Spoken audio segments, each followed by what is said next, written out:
Bom dia a todos. Saúdo os irmãos com a graça e a paz do Senhor. Amém?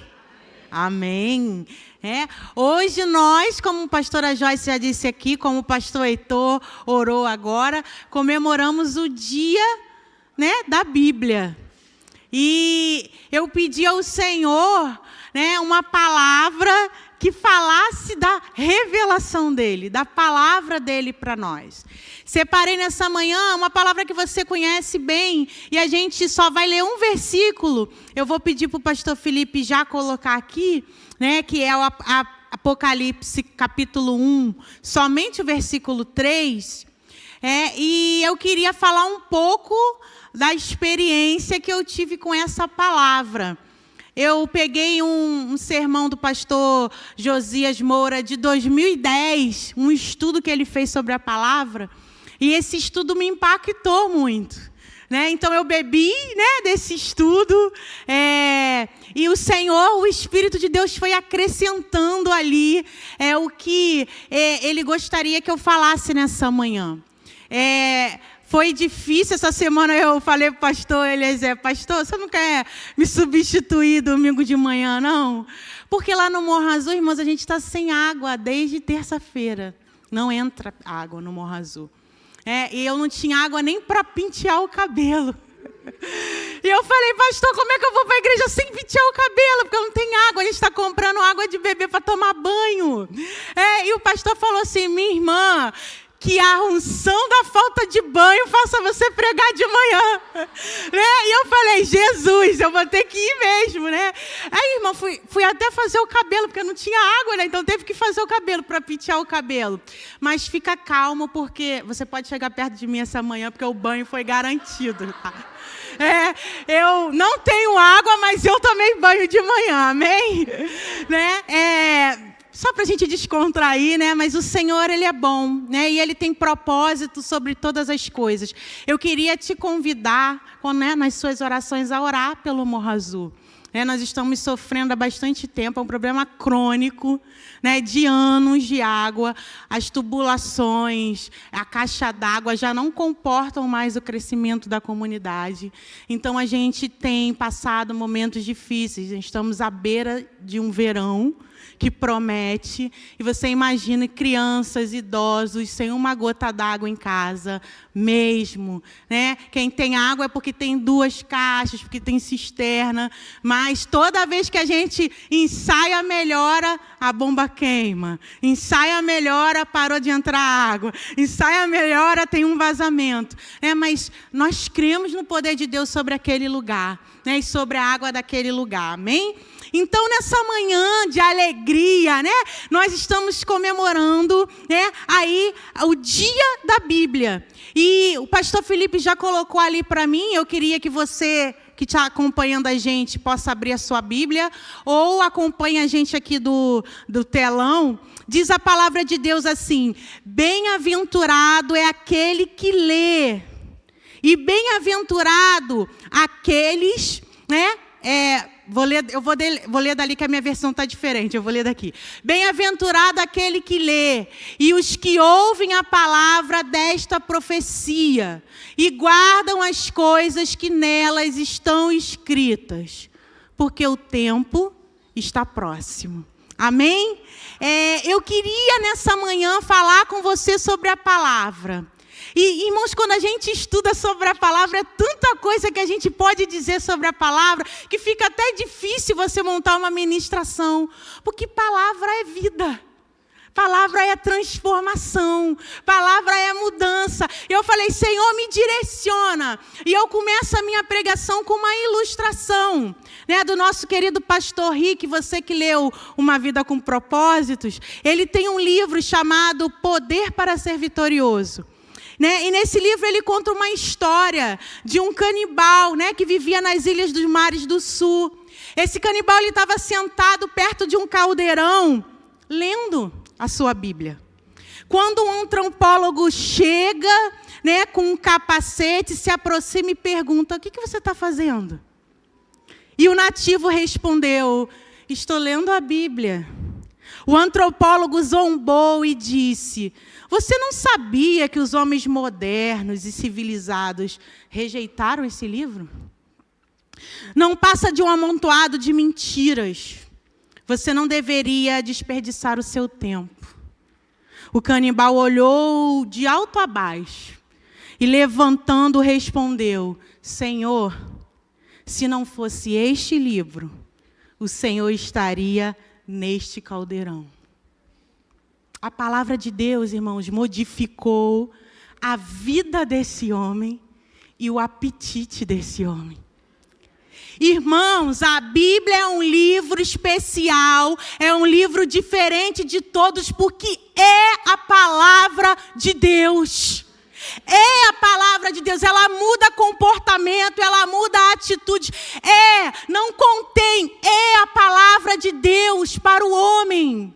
E ela tem esse potencial de mudar o nosso entendimento sobre as coisas, de mudar as nossas atitudes, de mudar o nosso olhar sobre as coisas. Paulo, em Romanos, ele diz: pois não me envergonho do Evangelho, porque é o poder de Deus para a salvação de todo aquele que crê, primeiro do judeu e também do grego. A Bíblia é o nosso manual de fé e prática. É Jesus numa atitude de extremo amor, que fala comigo e com você numa linguagem humana. Você já parou para pensar? Nessa manhã eu queria mudar o seu modo de ver a Bíblia. Porque talvez você tenha aprendido, você tem que ler, você tem que ler, você tem que ler. Não, irmãos, é prazeroso, porque é o teu Deus se revelando a você. Não pode ser uma coisa mecânica, não pode ser uma coisa forçada, porque talvez quando você aprende errado, aprende mecanicamente, você não entende que é um relacionamento que acontece ali. Esse Deus, ele preparou para você um manual para você não se perder. Ele te ama tanto que ele deixou para você algo para que você ache tudo ali. Sabe o que é tudo? Qualquer problema, qualquer circunstância que você esteja vivendo, tem resposta para você na palavra de Deus. Esse Deus, ele pensou em tudo que uma humanidade pode sofrer e escreveu para você ser guiado, ser direcionado. Irmãos, isso é uma prova de amor. Então, a partir de hoje, aqui, a nossa igreja vai ter uma relação diferente com a palavra. Não é porque eu sou obrigado a ler, não. É porque Deus me amou tanto, mas tanto, que deixou esse manual de vida para que eu não me perdesse, para que eu me achasse. Ele tem prazer em falar comigo, porque à medida que eu vou lendo, ele vai se revelando a mim. Eu queria contar uma experiência que eu tive no seminário, quando eu estava no seminário. Na aula, de explicação de Filipenses. Irmãos, eu não sei o que aconteceu naquela aula. Como é que era mesmo o nome daquele professor, pastor Jorge? A senhora lembra? Carequinha assim, que ele era brabinho, né? Ele dava aula Renato Maia, né? Irmãos, quem enfrentou a aula do Renato Maia, sabe que o Renato Maia tem uma aula pesada. Mas naquele dia, não sei o que aconteceu, porque o Renato Maia estava na unção, estava no azeite. Ele começou a falar de Filipenses. Irmãos, eu já tinha lido o livro de Filipenses várias vezes. Mas Jesus, ele começou a se revelar a mim de uma tal forma naquela aula. Irmãos, ele começou a falar comigo tão poderosamente naquela aula, que eu comecei a chorar. Eu tive que levantar para ir no banheiro, porque eu não aguentava o constrangimento da glória de Deus. Não era o Renato Maia. Era Jesus falando para mim quem ele era. Jesus, ele quer esse tipo de relacionamento com você todos os dias. Quem é Jesus para mim, quem é Jesus para você, depende do relacionamento que você está tendo com ele. Porque na palavra ele vai revelar para você quem ele é. Todos os dias ele quer fazer isso com você. Aquela experiência eu entendi, não importa quantas vezes você tenha lido o mesmo texto. Jesus, ele vai se revelar para você de forma diferente. Ele quer falar com você aquilo que ele tem projetado para a sua vida. Antes mesmo da consumação dos séculos, antes que as estrelas estivessem no céu, Ele quer para dizer para você o que Ele pensou, o que Ele sonhou. Irmãos, isso é um relacionamento pessoal. Só você e Ele pode fazer isso, ninguém pode fazer por você. É a revelação de Deus para aquele que crê. Quantos são batistas aqui nessa manhã? Amém? Não tem problema nenhum não ser, não, tá? Mas eu queria que você tem problema não ser batista? Eu queria saber se você sabe, você que levantou a mão dizendo que é batista, o que está escrito sobre a palavra na nossa declaração doutrinária? O que está escrito, batistão, na nossa declaração doutrinária? Olha ali, olhei para o batistão ali. Né? Na nossa declaração doutrinária da Convenção Batista Brasileira, o primeiro princípio é a aceitação das Escrituras Sagradas como única regra de fé e conduta. Olha aí. Eu vou ler um trecho. A Bíblia é a palavra de Deus em linguagem humana. É o registro da revelação que Deus fez de si mesmo aos homens. Sendo Deus seu verdadeiro autor, foi escrita por homens inspirados e dirigidos pelo Espírito Santo. Tem por finalidade revelar os propósitos de Deus, levar os pecadores à salvação, edificar os crentes e promover a glória de Deus. Seu conteúdo é verdadeiro, sem mescla e erro. E por isso é um perfeito tesouro de instrução divina. Olha que lindo, irmãos. Sem mescla e sem erro. Inerrante e infalível é a palavra de Deus, irmãos. Aí eu queria dizer, você é cristão? É batistão? Então, irmãos, a palavra tem que ser a sua norma de fé e prática. Se você acha que existe algum erro na palavra, que existe algo falível na palavra, eu vou dizer para você, primeiro você tem que deixar de ser cristão, depois você deixa de ser batista. Ponto. Porque cristão tem que crer na palavra. Eu só vou conseguir ser cristão se eu exercer a palavra, se eu praticar a palavra. Não existe outra possibilidade, né? Sou cristão batista, mas tenho dúvidas que ao longo de 1500 anos, mais de 40 autores escreveram a Bíblia, dentre esses reis, pescadores, camponeses, poetas, médicos, e ela tenha mantido a sua integridade. Quantas vezes a gente não vê pessoas dizendo, não sei, né? Ao longo desses anos todos, será que alguma coisa não se perdeu pelo caminho? Pastor Heraldo, quantas vezes ao longo dos seus 50 anos de ministério o senhor não ouviu alguém dizendo isso? Mas será que alguma coisa não se perdeu? Eu queria dizer para você que você fere 2 atributos de Deus essenciais aí. A onisciência e a onipresença.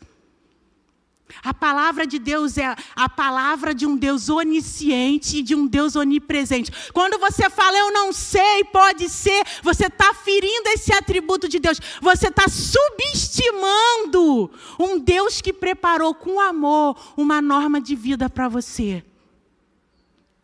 Não há por quê? Porque Deus não é humano como nós. Não é passível dos mesmos erros que nós. Por isso que é possível. Como? Durante 1500 anos, com 40 pessoas diferentes, é possível. Por quê? Porque é uma história que Deus conta. Não sou eu nem você que está contando. Essa é a resposta que eu tenho para dúvidas desse tipo, né?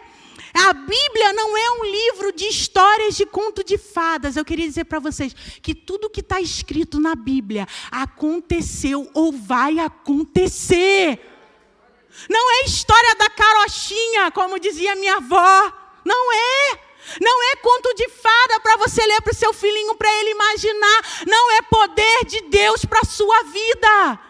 É transformação para a sua vida. A Bíblia não é a sorte do dia. Presta bem atenção. Para com essa história de que eu vou abrir a Bíblia numa página e é aquilo dali, o que sair é o que eu vou ler.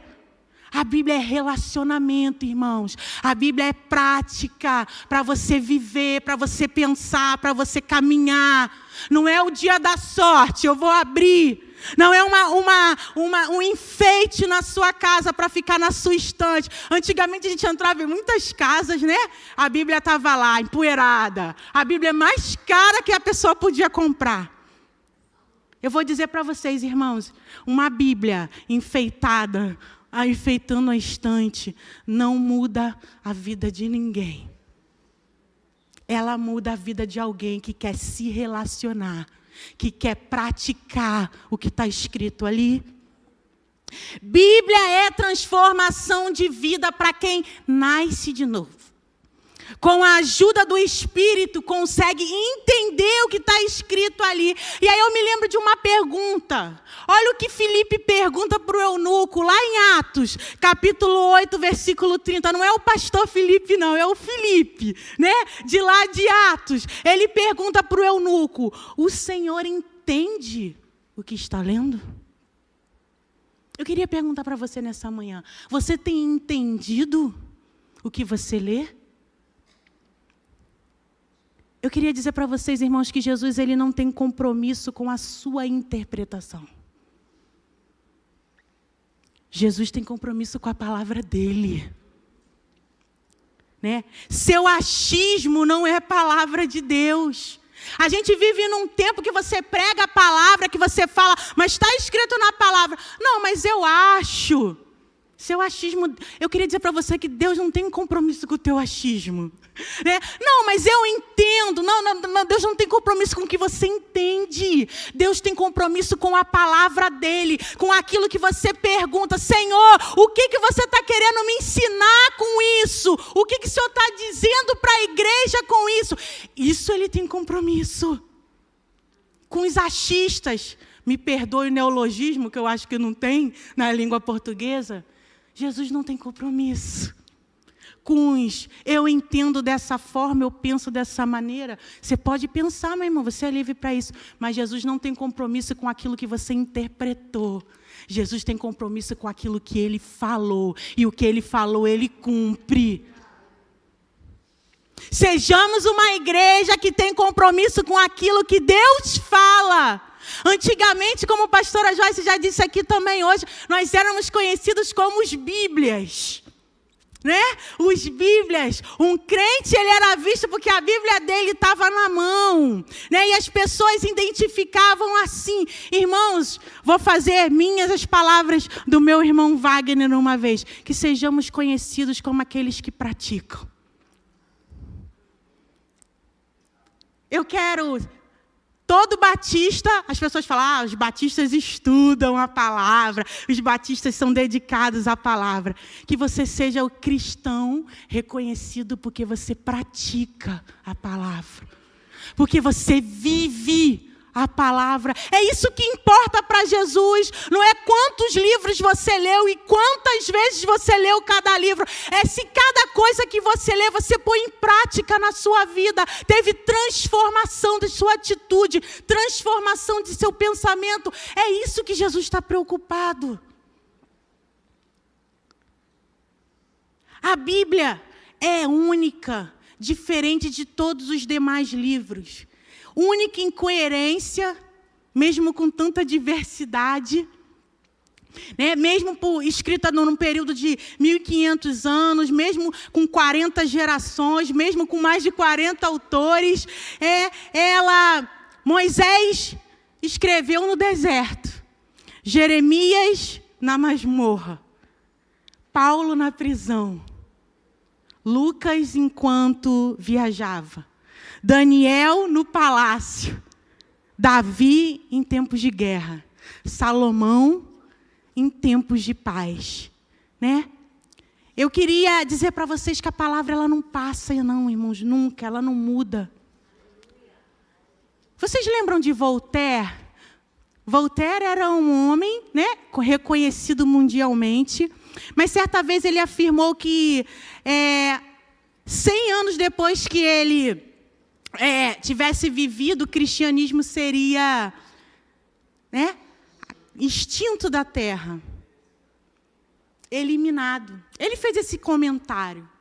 Eu queria dizer para vocês que 50 anos depois da morte de Voltaire, a Sociedade Bíblica em Genebra usou a própria residência dele para imprimir pilhas e pilhas de Bíblia.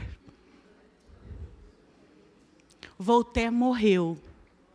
E até hoje a palavra de Deus é lida e estudada e é vida para quem quer ser transformado. Mateus 24:35 diz: passará o céu e a terra, porém as minhas palavras não passarão. Sobre o texto lido, pastor Felipe, põe lá para mim de novo. A palavra de Deus diz: bem-aventurados que leem. Existem os que não leem, não têm interesse. Eles usam a Bíblia luxuosa como enfeite. Existem os que não entendem, né? Leem sem a sabedoria, sem a iluminação do Espírito. E existem aqueles que leem e entendem.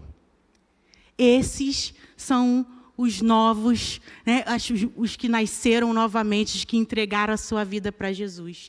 Eu queria dizer para você que a condição básica para ler e entender o que está escrito na Bíblia é a experiência da salvação.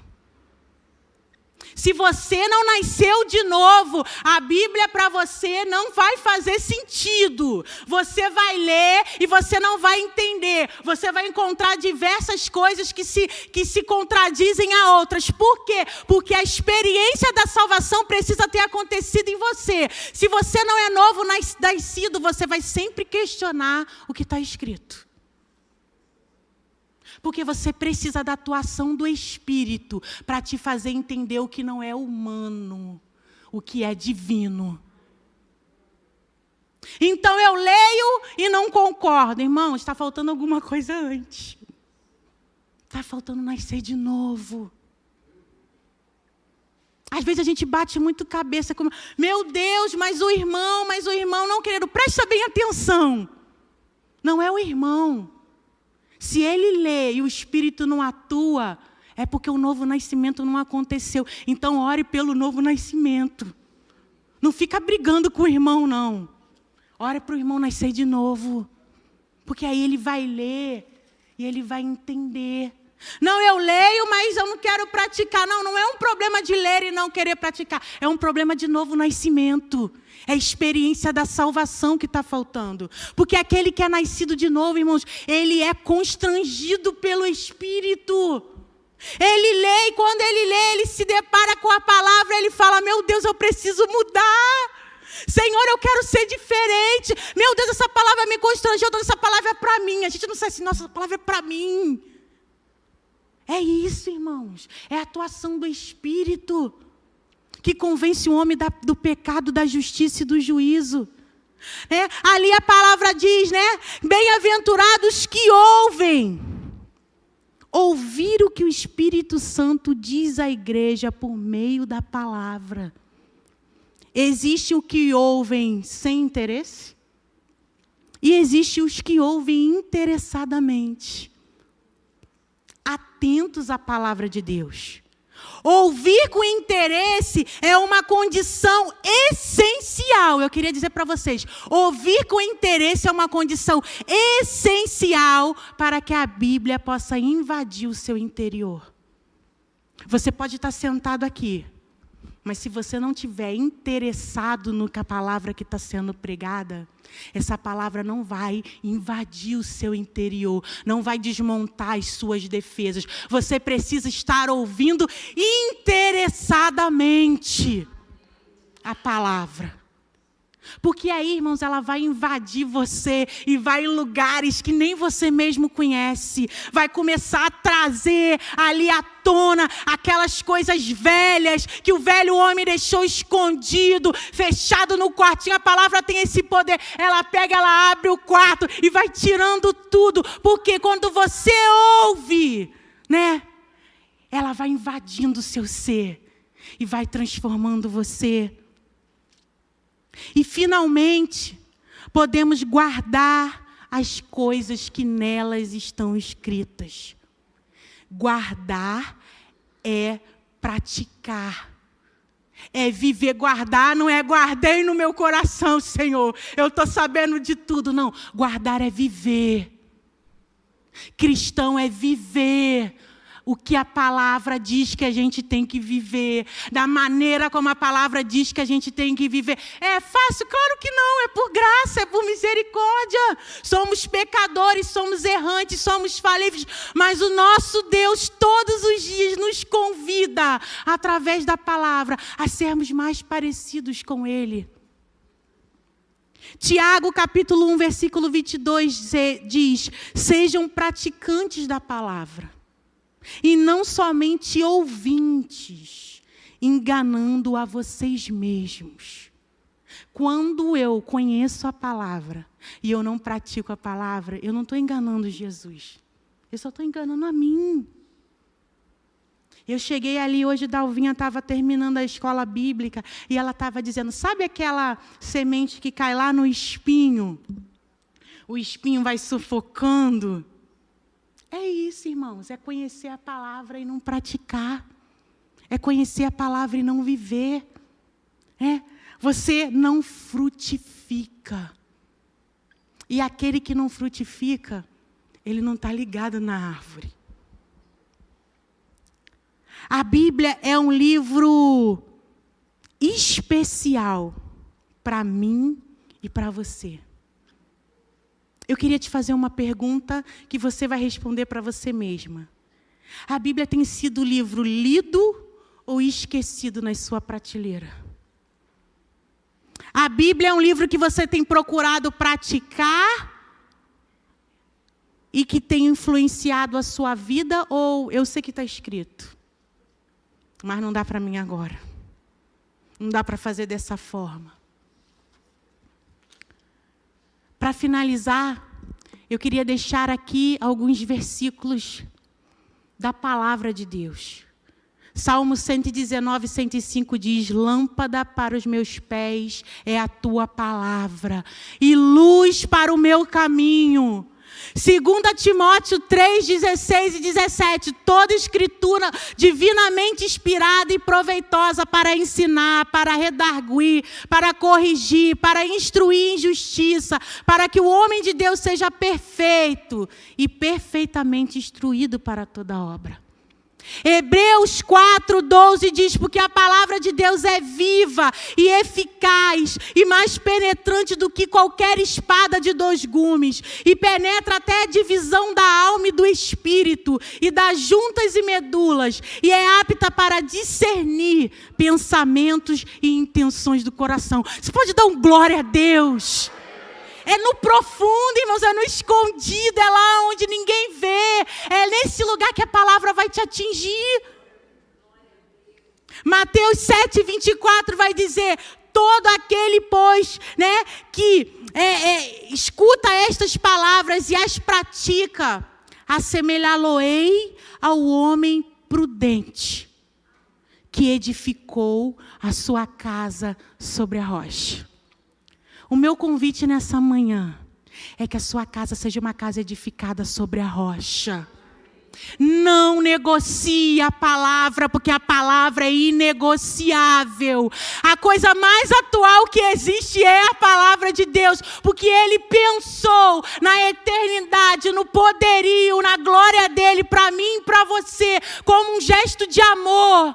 Não terceirize a palavra, se alimente da fonte de água viva que é a palavra. Não beba água alterada, não beba água modificada, não beba água suja.